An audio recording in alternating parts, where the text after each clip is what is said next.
Hi, welcome to Start the Day, Start the Week from Felixstowe. My name's Chris, and this is your somewhat irregular podcast about local topics that have caught my interest. It's something I'd like to share with you quite often, really. It's things that we don't really take that much notice of, but can be interesting, especially as we look into the future. One of the things that I have an interest in is the shipping industry. It's pretty obvious a lot of us in Felixstowe do, because we do have the UK's biggest container port here. But I was reading some old material from a major consultancy called Alphaliner, who actually look constantly at the maritime industries, at ships and shipping, and talk about the way it's going and the way it's going to go in the future. What encouraged me to dig into the future of container shipping was a string of articles I've been reading, news items talking about new ship-to-shore crane installations in northern European ports. The latest I saw was in Antwerp, Belgium, where 3 new STS cranes were being delivered. What caught my eye was that the cranes were described as having a 26-row outreach. And that's an impressive number.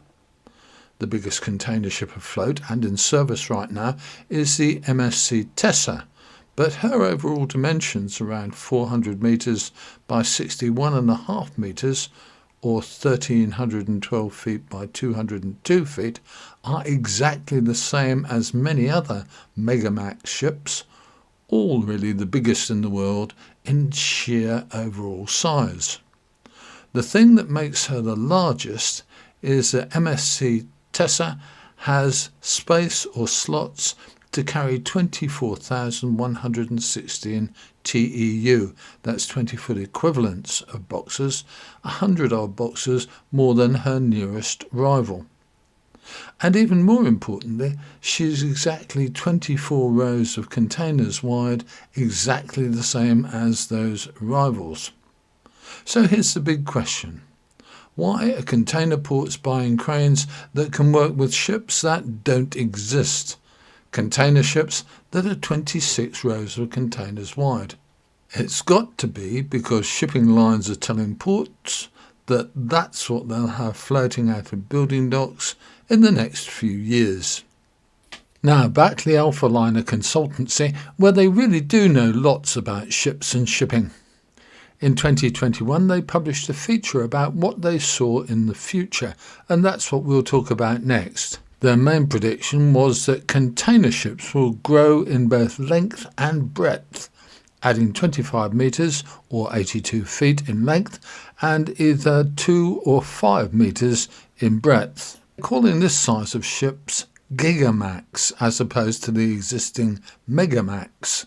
Gigamax 25 would have 2 extra 40-foot bays fore and aft and 1 extra row across the ship, making 25 rows.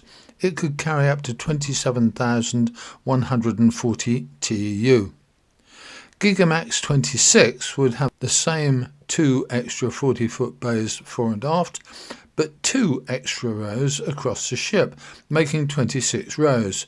It could carry up to 28,840 TEU.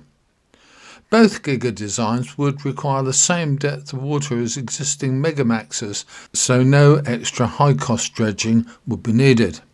Many major ports are already buying 26-wide cranes, so there would be a growing number of ports that could handle them.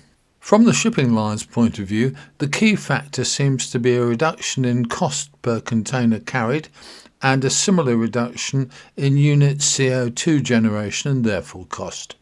Getting the cost per container down could be a very considerable advantage to lines in competitive times when there may be overcapacity on a route, and it would boost profits when demand and therefore prices were high. The question that remains, of course, is what's happening in our neck of the woods in the UK. At present, Felixstowe, Southampton and Liverpool all have ship-to-shore cranes capable of handling 24-row wide vessels, while London Gateway can handle 25-row wide ships. The crane manufacturers say that boom extensions are possible, but ultimately what happens in the UK container port sector will be governed by the shipping lines. It may be that Gigamax ships could be routed only to the biggest ports, with the largest container demand and perhaps widest spread of feeder services at each end of their rotation, and lesser ports could have services from the existing Megamax fleet. Whichever way it goes, Alphaliner seems to think that Gigamax ships will be built sooner rather than later, and that we may well see them in UK ports. You'll know, of course, when the port operators bring in 26-row capable ship-to-shore cranes. Thanks for listening and/or watching, and we'll be back soon.